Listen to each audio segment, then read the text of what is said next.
পুজোয় নিজেকে আরো সুন্দর ও আকর্ষণীয় করে তুলুন বঙ্গশ্রীর সাথে। আমাদের কাছে আপনি পাবেন লেডিস ও জেন্টস ওয়্যারের এক্সক্লুসিভ কালেকশন। তাই আর দেরি না করে চলে আসুন আমাদের ঠিকানায়, এনএস রোড, সমবায় ভবন, কালিয়াগঞ্জ। 12 মাসে 13 পার্বণের সেরা পার্বণ হলো দুর্গাপুজো, আর এই পুজোতে মেতে উঠুন গ্যালাক্সি ফ্যাশনের সাথে। আমাদের কাছে পাবেন জেন্টস টি শার্ট, শার্ট, জিন্সের প্যান্টের মতো আরো অনেক পোশাকের আকর্ষণীয় সম্ভার। এছাড়াও পুজো উপলক্ষে রয়েছে প্রতিটি কেনাকাটার উপর এক দারুণ অফার। তাই আর দেরি না করে আজই চলে আসুন আমাদের ঠিকানায়, গ্যালাক্সি ফ্যাশন, প্রোপ্রাইটার নবীন প্রসাদ, কালিয়াগঞ্জ, তালতলা মোড়, উত্তর দিনাজপুর। আপনি কি একজন বই প্রেমী, কিংবা আপনি কি বই পড়তে ভালোবাসেন কিন্তু আপনার পছন্দ মতো বই কোথা থেকে ক্রয় করবেন ভাবছেন? এখন আপনার এলাকায় মীরা পুস্তকালয়ে আপনি পেয়ে যাবেন সমস্ত ধরনের বই। যেমন এখানে পাবেন স্কুল কলেজের পাঠ্যপুস্তক, বিভিন্ন চাকরির পরীক্ষার বই, এছাড়া ধর্মগ্রন্থ, শিক্ষামূলক সামগ্রী, অফিস স্টেশনারি, ড্রয়িং সামগ্রী এবং খেলাধুলার সরঞ্জাম মীরা পুস্তকালয় থেকে ক্রয় করতে পারবেন।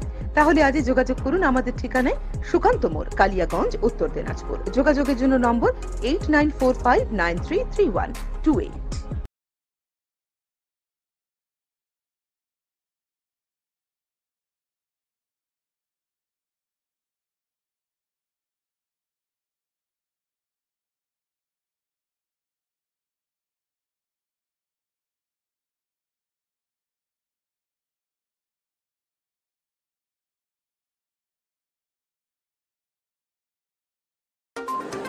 অনুষ্ঠানটি নিবেদন করছে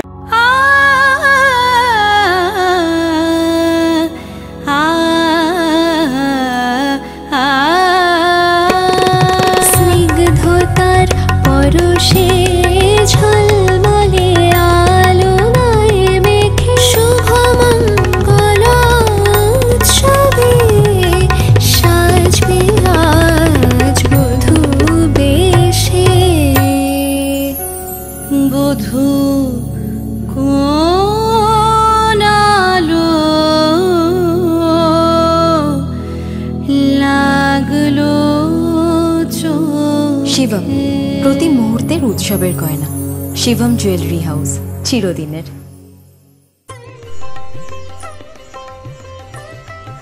অযোধ্যা জমিদার বাড়ির দুর্গাতালা নিয়ে পূজিতা হন ব্যাঘ্রবাহিনী ভবতারিণী দেবী দুর্গা। নীলকুঠি রায় থেকে জমিদারি উত্থান অযোধ্যা বন্দ্যোপাধ্যায় পরিবারে। ভাগ্যের খোঁজে বেরিয়ে নীলকর সাহেবদের সৌজন্যে প্রচুর সম্পত্তি ও নীলকুঠি লাভ করে বাঁকুড়ার অযোধ্যা বন্দ্যোপাধ্যায় পরিবারের এক বংশধর। প্রচুর সম্পত্তি ও 22টি নীলকুঠির আয় থেকে বন্দ্যোপাধ্যায় জমিদারদের উত্থান। বিশাল জমিদারদের প্রাসাদ, নানান মন্দির। জমিদার বাড়ির চৌহদ্দির মধ্যে দেবী দুর্গার মন্দির নির্মাণ করে মহাসমারোহে ধুমধাম করে দুর্গাপুজো শুরু হয় 199 বছর আগে।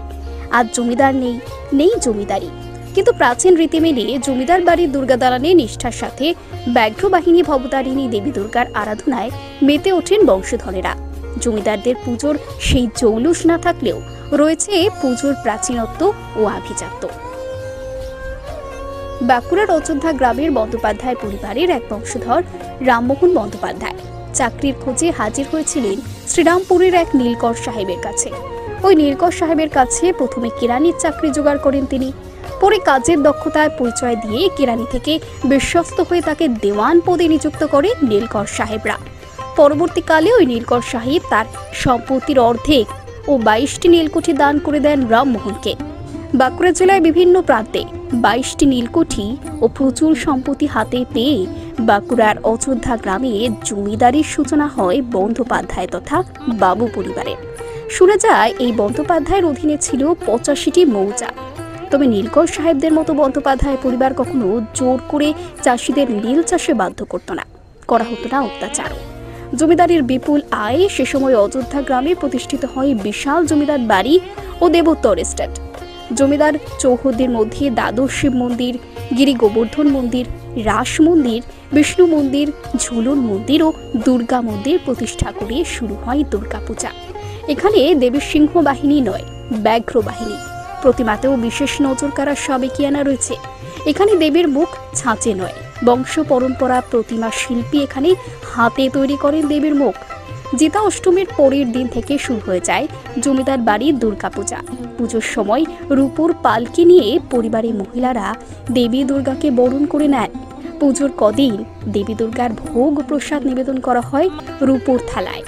আজ জমিদারি না থাকায় সেই জৌলুস কিছুটা কমেছে ঠিকই, কিন্তু আজও দেবীর পুজোয় নিষ্ঠার ঘাটতি নেই বন্দ্যোপাধ্যায় পরিবারে, যা অক্ষরে অক্ষরে পালন করে চলেছে বন্দ্যোপাধ্যায় পরিবারের বংশধরেরা।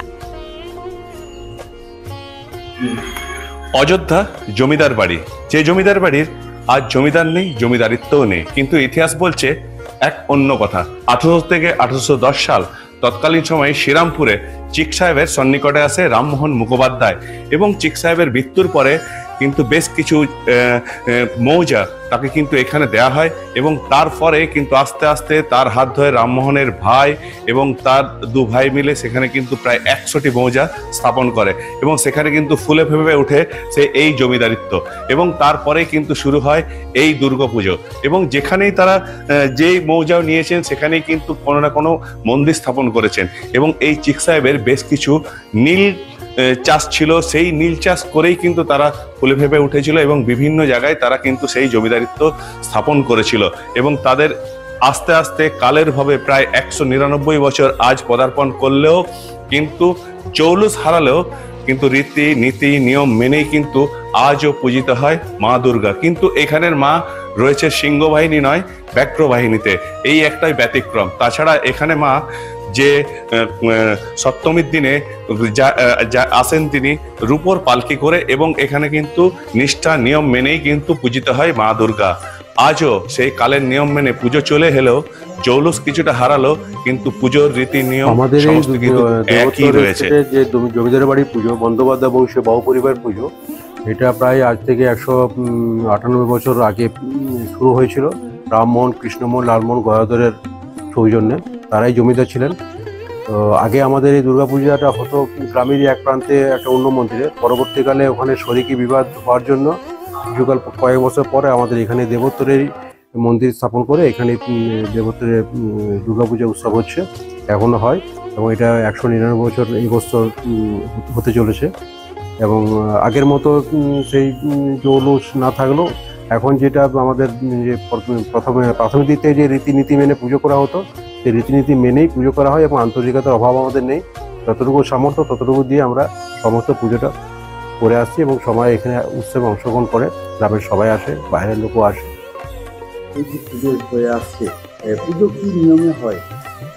আমাদের পুজোর নিয়মে আমাদের বিশেষত হচ্ছে আমাদের তো এখানে এই চণ্ডীর যে রূপটা দেওয়া আছে, চণ্ডীর যে মায়ের রূপ দেওয়া আছে, সেই রূপেই পুজো ভবতারিণী রূপে পূজা হয়, এবং এখানে সিংহ বাহিনী নয়, এখানে আমাদের ব্যাঘ্র বাহিনী প্রথম কথা। দ্বিতীয়ত হচ্ছে আমাদের যে এখানের যে নিয়মটা রয়েছে, আমাদের একটা রূপোর পালকি আছে, রূপোর পালকি করে আমাদের নবপুর থেকে নিয়ে যাওয়া হয়, আমাদের গ্রামের শেষে একটা দহঘাট আছে, সেখান থেকে নবপুর থেকে নিয়ে আসা হয়, এবং বিসর্জন সেখানেই হয়। আর অষ্টমীতে চাল কুমড়া বলি হয়। মল্ল রাজাদের যে আগে যে প্রবোধনী হতো বলির সময়, সেই বলির আওয়াজ শুনে আমাদের এখানে বলি হতো, কিন্তু এখন গাছপালা বা বিভিন্ন কারখানা করার জন্য সেই তোপের আওয়াজ এখানে আর পৌঁছায় না।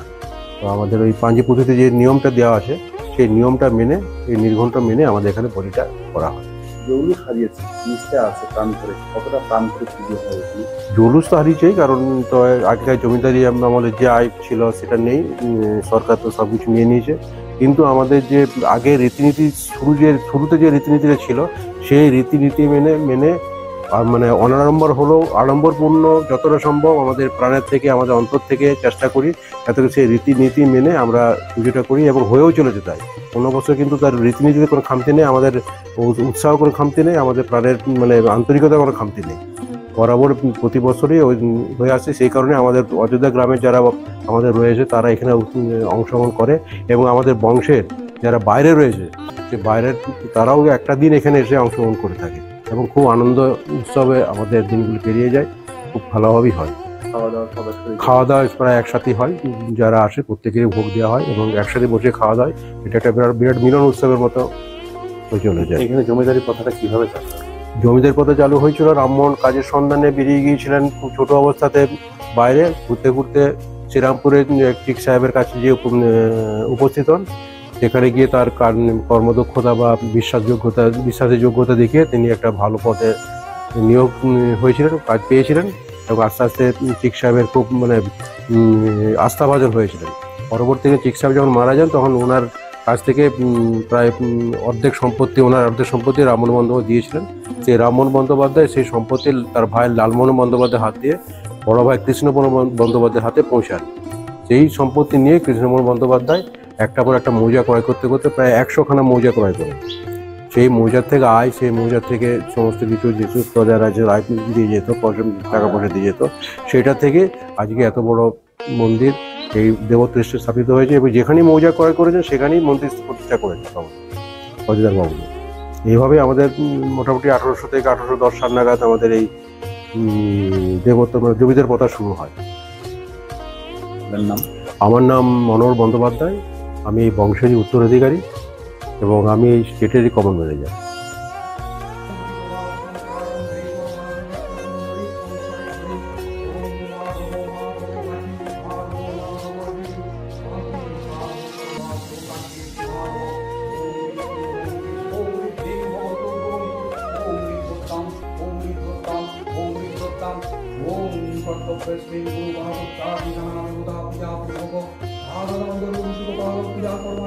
ओम पुण्याहम भवन्तु भवन्तु ओम पुण्याहम भवन्तु भवन्तु ओम पुण्याहम भवन्तु भवन्तु ओम पुण्याहम ओम पुण्याहम स्वस्ति भवन्तु भवन्तु ओम स्वस्ति भवन्तु भवन्तु ओम स्वस्ति भवन्तु भवन्तु ओम स्वस्ति ओम स्वस्ति ओम स्वस्ति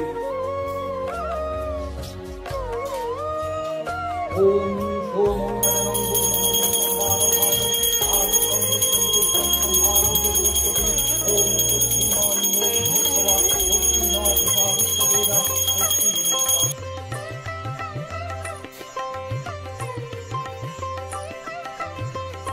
ओम सूर्यसमुद्र कालसन्देवताग्नस्तभा पवनदिग्भौतिर्भूमिरटं सोपचरामरं कम्भनो शासनमस्ताय कल्पध्वम्य सन्निधिं